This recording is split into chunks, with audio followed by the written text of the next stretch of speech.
de pouvoir réagir en cas de déstabilisation de nos Monsieur le filières. ministre. Merci. La parole est maintenant à Madame Véronique Louwagie. Monsieur le Président, nous venons d'apprendre une terrible nouvelle. 2 de nos soldats français ont été tués au Mali. Je tiens ici à exprimer notre solidarité à l'égard de nos soldats. Ma question s'adresse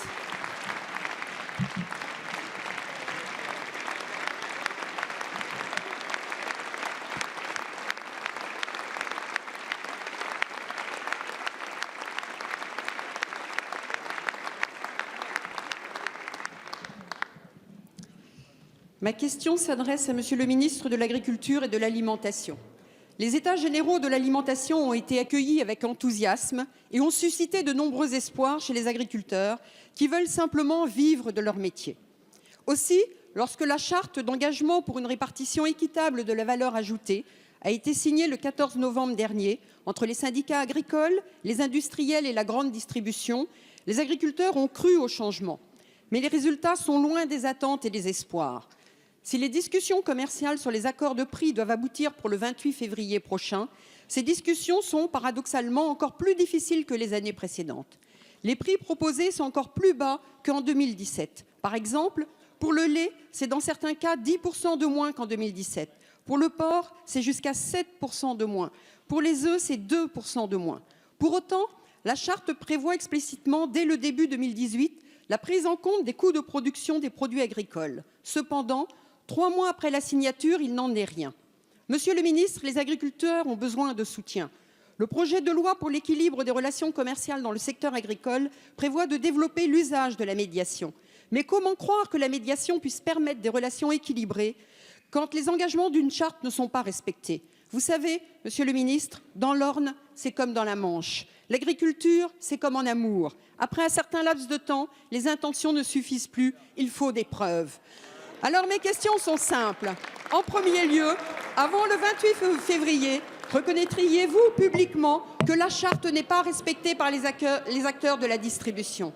Ensuite, comment aiderez-vous les agriculteurs à vendre à des prix acceptables? Et enfin, envisagez-vous de recourir à l'arbitrage pour assurer un prix raisonnable? Merci, je vous remercie. Madame la députée. La parole est à Monsieur Stéphane Travert, ministre de l'Agriculture et de l'Alimentation. Merci, Monsieur le Président. Mesdames, Messieurs les députés, Madame la députée Véronique Louwagie, je veux vous donner ces preuves et vous dire, et je sais, Madame la députée, votre implication, notamment sur les sujets de fiscalité agricole. Vous êtes membre du groupe de travail que nous avons réuni la semaine dernière et vous savez que le gouvernement accorde la plus grande importance à ces sujets. Sur la question des négociations commerciales, nous allons réunir demain avec ma collègue Delphine Gény-Stéphane le comité des relations commerciales. Nous l'avons aussi réuni à plusieurs reprises avec Bruno Le Maire où nous avons eu l'occasion de rappeler quels étaient les engagements des uns et des autres, des producteurs, des distributeurs et des transformateurs qui avaient signé cette charte d'engagement. Vous savez, ces négociations, elles se sont tenues dans un contexte particulier, celui des États généraux de l'alimentation, et plusieurs outils sont aujourd'hui à notre main. Le projet de loi des États généraux de l'alimentation qui va modifier durablement le cadre de négociation commerciale avec l'inversion de la contractualisation du prix, la charte d'engagement qui fait le pont dans l'attente de l'inscription dans le marbre de la loi sur un certain nombre de sujets, notamment le SRP, l'encadrement des promotions et l'appui que nous aurons sur les plans de filière.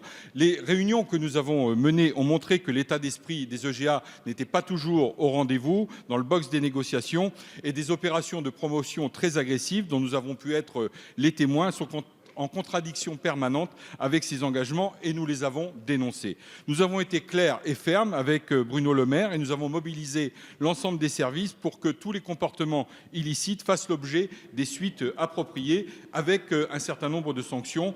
N'oublions pas qu'en la matière, la guerre des prix a des conséquences sur l'agriculture, mais également sur notre tissu industriel agroalimentaire et les emplois associés dans nos territoires. Nous sommes particulièrement vigilants et demain, nous aurons l'occasion de rappeler à chacune